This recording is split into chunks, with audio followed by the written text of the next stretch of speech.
Hi folks, today we're going to be talking about the atomic bomb.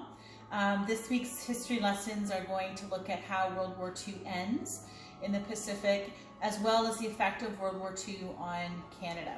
But I'd like to start things off by just doing a demonstration on the size, scope, and magnitude of the atomic bomb so we can understand how significant of a development this is to world history. It's not just the end of World War II, but it's the beginning of the Cold War. So you can do this at home. Make sure you've got some permission though, because it does involve breaking some eggs. So you need a piece of paper and you need a pencil. And this is my assistant Regan, and she's going to show us how to do it right. So she's got a pencil. I'm going to show you first with this marker, just because it's going to show up better, but that's not actually accurate, because what we're trying to do is do a comparison in size. So there should be a difference between the tip of your pencil and the size of the egg. There's about a 500 times difference between the pencil and the egg, and that's going to give us some understanding of the scope of size of an atomic bomb versus a regular 500-pound bomb that would have been used in the Blitz of London in 1940. So what you're going to do is you're going to take your pencil and you're going to drop it and touch the surface of your paper. So just a quick touch like that. And we're going to do it for 1 whole minute. Are you ready, Regan? So you're just going to go tap and up. Mine's pretty light. That's perfect. Are you set? Okay, go.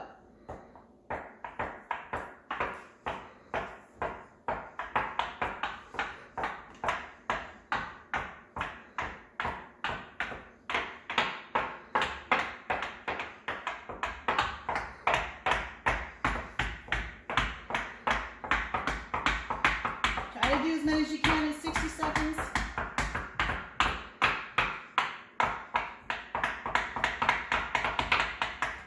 Keep going. You got 5 seconds left. 3, 2, 1. Okay. So 1 minute of taking your pen and tapping it to the paper is equal to a night of bombing during the Blitz. So you can see here how your paper gets covered. And Regan's is a better example because my pen is just a little bit too big. So you can see all these small little dots would be bombs during the Blitz over London. Now it looks like there's a lot, right? But I want you to look past the dots at all the white space. So even though London was bombed, it did not get completely saturated. There's still lots of neighborhoods, lots of streets and communities where they were untouched. A 500-pound bomb would be big enough to take out a building or the corner of a street. Now we're going to compare that to the atomic bomb that was used on Japan.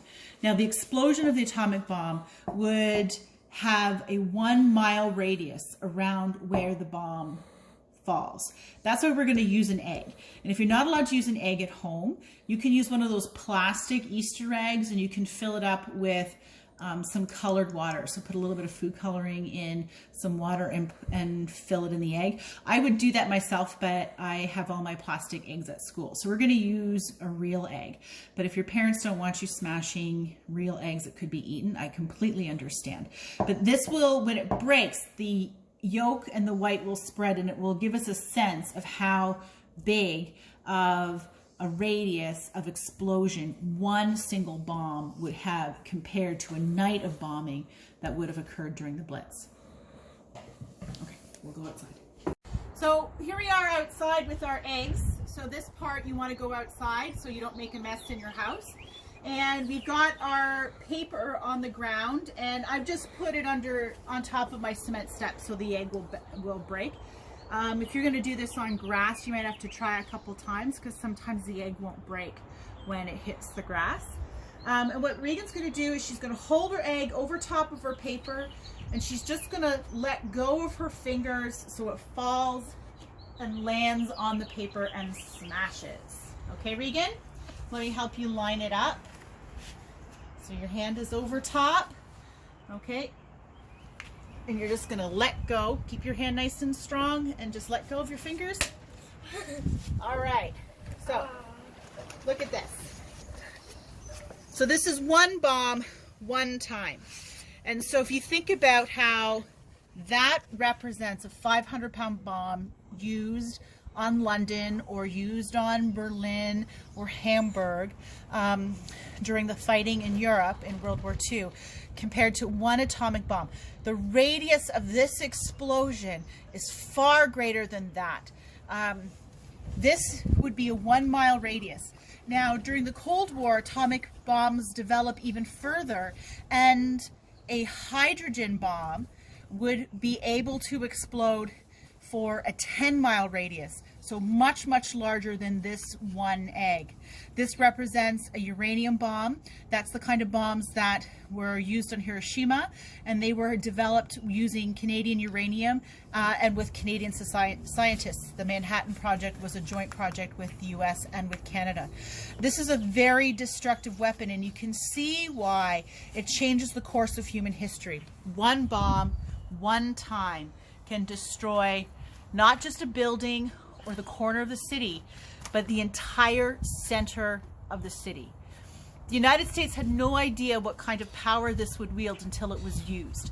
Einstein tipped them off to the development of a nuclear weapon before the war began, and the Americans believed, according to his research, that this weapon could destroy an entire harbor.